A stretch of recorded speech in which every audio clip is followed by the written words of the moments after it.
Друзья, привет! Сегодня я продолжаю гайд по моду Industrial Craft 2.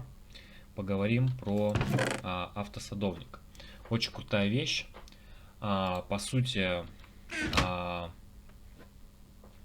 он вводит целое новое направление в Майнкрафте. Это селекция. Селекция растений. Значит, во-первых, мы можем просто с помощью таких вот жердочек, которые делаются из палок, сажать растения. Вот, я здесь для примера посадил пшеницу. Вот, можем здесь еще посадить ее. Ну, то есть просто спахали землю, такие жердочки установили, и можем сажать на них пшеницу. Когда она вырастет, правым кликом собираем урожай, и она начинает заново. То есть наша задача просто потом приходить и правым кликом собирать наш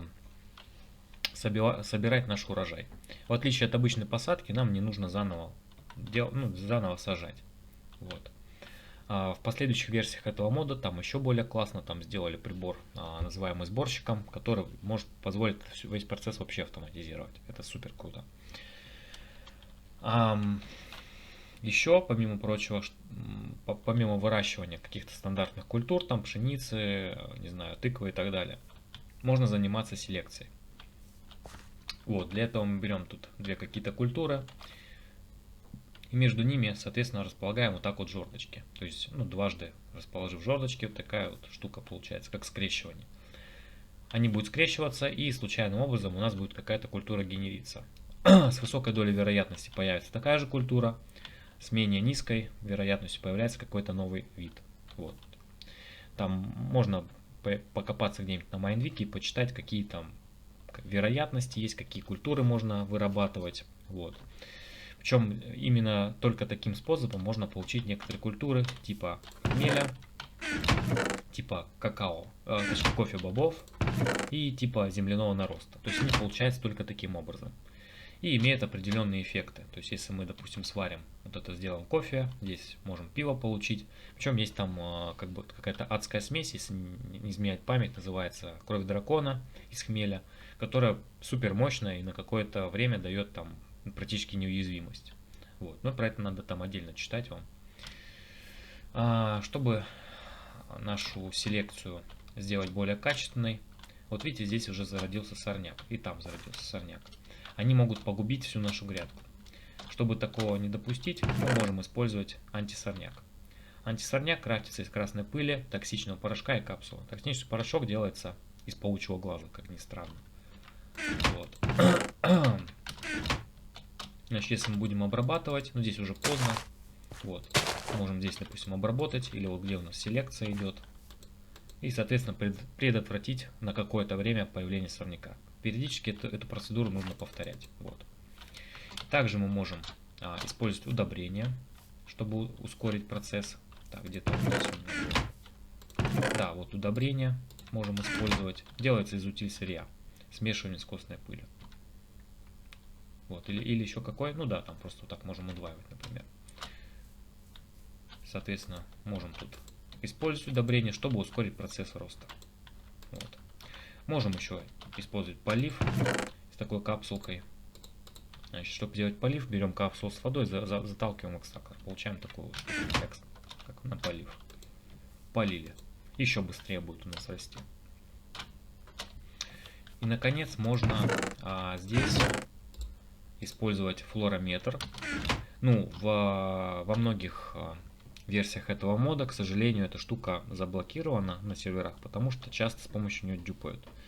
Некоторые умельцы, там, администраторы научились как бы исправлять этот баг, и, соответственно, он доступен. В последующих версиях Industrial Craft с этим флорометром нет проблем, он спокойно используется для того, чтобы определить, какая культура, допустим, здесь растет. Вот мы видим это пшеница. Вот, если у нас что-то еще здесь появится новое, мы потом узнаем правым кликом, что у нас растет. Прикольно. Так. Про то, какие там виды появляются и прочее, я подробно рассказывать не буду. Если необходимо снять какое-то видео про селекцию более подробное, как их выращивать, как их выращивать эффективно, какие там виды вырастить, то напишите в комментариях, я сделаю про это какое-то отдельное видео. Так, идем дальше. Еще такое интересное направление здесь появляется. Это как бы строительство с использованием строительной пены. Значит, строительная пена делается из глиняного порошка, который делается дроблением глиняного блока в дробилке, красной пыли и угольного порошка, который мы дробим, получаем дроблением из угля, и капсула воды. Вот, смешиваем это все, получаем строительную пену.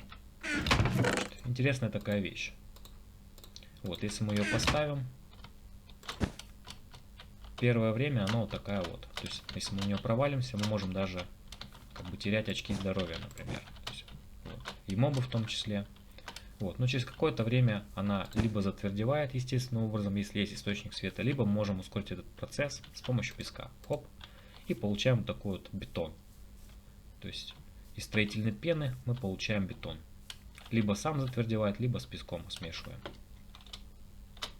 Значит, чем полезен такой вот бетон, чем полезна строительная пена? Это достаточно бюджетный источник для строительства и достаточно эстетичный. Сейчас я продемонстрирую это. Так, сейчас расчищу инвентарь. Очень классно это работает с использованием, допустим, строительных лесов, железных или деревянных. Я возьму, допустим, деревянные. Окей. Вот такую конструкцию какую-то сооружаю. Причем, смотрите, как я могу. Но, к сожалению, здесь у меня в креативном режиме, если... Так, сейчас, одну минутку. О, как-то оно само исчезло. Ну ладно. Если я левым кликом нажимаю, да, я ломаю их.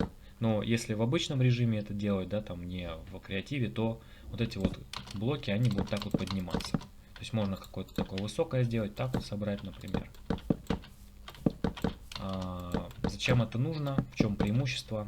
А теперь я вам продемонстрирую такую штуку. Смотрите, гораздо выгодней, ну тут так вот нам даже не получится, да, гораздо выгодней не просто брать строительную пену и вот так вот какие-то сооружения делать.